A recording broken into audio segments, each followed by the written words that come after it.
Hi guys, welcome to Life Philosophy. Today we're going to talk about one case study.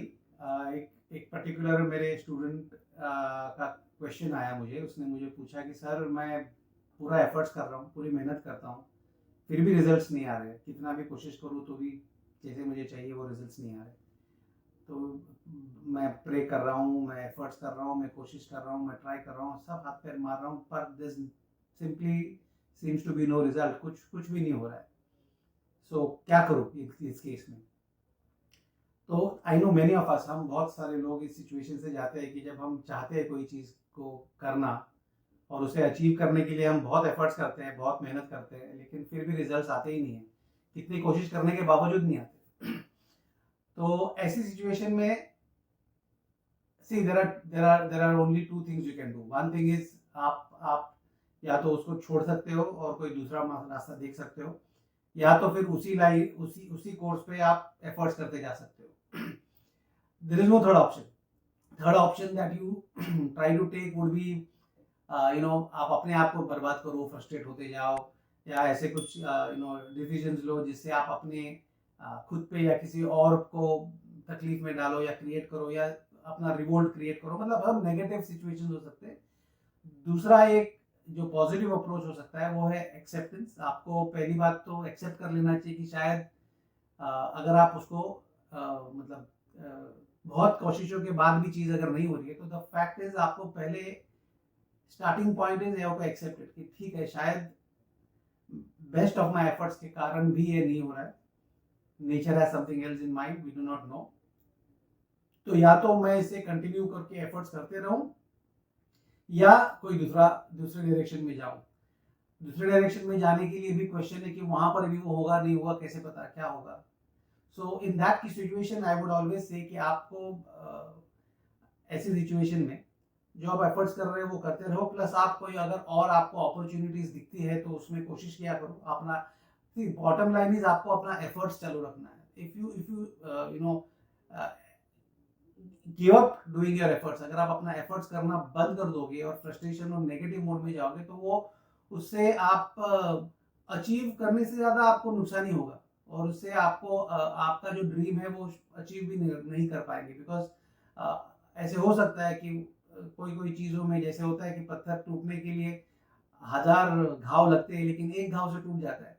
तो वो एक घाव जो आना है वो शायद आएगा नहीं आएगा वो हमको पता नहीं. वो किस्मत के ऊपर है, और वो नेचर के ऊपर है जिसने हमको जन्म दिया है, सिचुएशन में डाला है. तो one thing is, as I said, अपना एफर्ट्स चालू कंटिन्यू करो.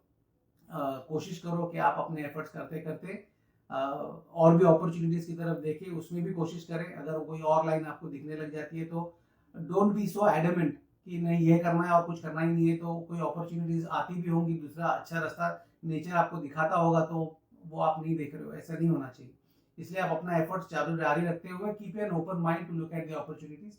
और इतना करने के बावजूद भी अगर things are not happening, then the only solution is that you simply try to be the experiencer. आप वो सिचुएशन से पास होते रहो और वो अपने आप को एक एक्सपीरियंसर के मोड में डालो. अभी एक्सपीरियंसर का मोड क्या होता है? एक्सपीरियंसर का मोड वो है जिसमें आप अपनी तरफ से एक्स्ट्रा एफर्ट्स करना, या एक्स्ट्रा कमिटमेंट करना, या एक्स्ट्रा ये करना छोड़ दो. मतलब ये ऐसा है कि आप स्विम कर रहे हो के अगेंस्ट और आप बहुत कोशिश कर रहे हो, लेकिन थिंग्स आपको करंट सपोर्ट नहीं कर रहे. तो बियॉन्ड द पॉइंट आपको सिर्फ अपने आप को नेचर के हवाले छोड़ देना है. You have to leave yourself and see and experience क्या होता है.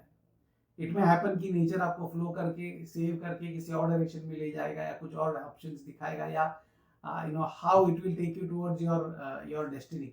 तो ये इसमें लेट गो का जो फैक्टर है वो भी आपको समझना चाहिए. और let go factor should not be the starting point, लेकिन एक लेवल के बाद when you are seeing कि कुछ भी काम नहीं कर रहा है, then the only best solution is to let go.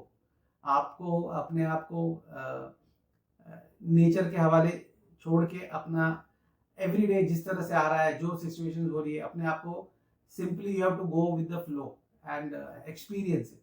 और हर मोमेंट को एक्सपीरियंस करो, और उस एक्सपीरियंस में से आप देखिए कि आपको क्या वहाँ से मिल रहा है, नहीं मिल रहा है. आपको उसमें से कुछ पॉजिटिविटी आ रही है, या उसमें से कुछ और फ्रस्ट्रेशन आ रहा है, तो भी वो फ्रस्ट्रेशन को एक्सपीरियंस करो.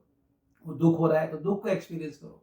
रोना आ रहा है, रोने को एक्सपीरियंस करो, दर्द हो रहा है, दर्द को एक्सपीरियंस करो, यू एक्सपीरियंस थ्रू दैट। अगर आप वो एक्सपीरियंस में से निकलेंगे तो फिर वो वापस आपके पास नहीं आता। नॉर्मली जब तक आपको किसी चीज़ का डर होता है तब तक आप वो डर के कारण वो चीज़ से आप यू नो आप आपके ऊपर वो हावी रह सकता है, या it can create indirect pressure on you. But the moment you are ready to face it, आप अपने डर को और अपने फ्रस्ट्रेशंस को, अपने दुखों को फेस करने लग जाते हो, तो वैसे वैसे उनकी इंटेंसिटी आप बेयर कर पाते हो और फिर उसका इंटेंसिटी कम हो जाती है।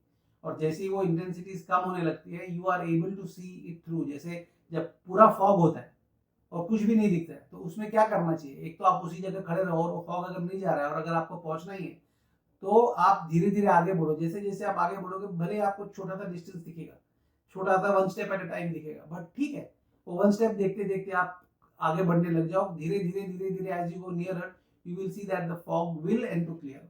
और ये लाइफ में ऐसे कभी नहीं होगा कि कोई भी चीज परमानेंटली रहती है, ये होगा ही नहीं, ये इम्पॉसिबल है।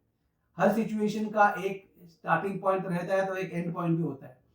आपको सिर्फ एक देखना है कि वेदर आपने जो अपना गोल पकड़ा हुआ है वो आपके स्वधर्म से कनेक्टेड है, आपसे स्ट्रांगली इंटरनली, आपके सबकॉन्शियस से स्ट्रांगली कनेक्टेड है। सबकॉन्शियस कॉन्शियस जो भी आपका इनर सोल से आपको कनेक्टेड लगता है, तो आप अपना कार्य करते रहो विदाउट एनी नेगेटिव फीलिंग्स और नेगेटिव एक्शंस, और आप सिंसियरली अपने एफर्ट्स करते रहिए और कोशिश करते रहिए और एक्सपीरियंस करते रहिए। So the solution is to be an experiencer, learn to be an experiencer in life. आप जितना एक्सपीरियंस करने सीखोगे उतना आपको लाइफ में experience is all it is about. आपको लाइफ में जीने का एक अलग अलग किक आएगा, एक अलग मजा आएगा। And I wish that all of you learn to ride the wave. वो जैसे आप वेव पे राइड करना या साइकिल पे चलाना सीख जाते हो, जब वो मोमेंट जो होता है, वो मोमेंट आने के बाद आप you are able to ride anywhere any time. तो इस तरह का ये एक लाइफ आपको सिखा रही है, आपको ट्रेन कर रही है। So I would very strongly urge to take opportunity, advantage of the opportunity that life is giving you through problems, and experience them and learn to ride the wave or be the experiencer. Till we meet again, all the best to you. Take care. Bye bye.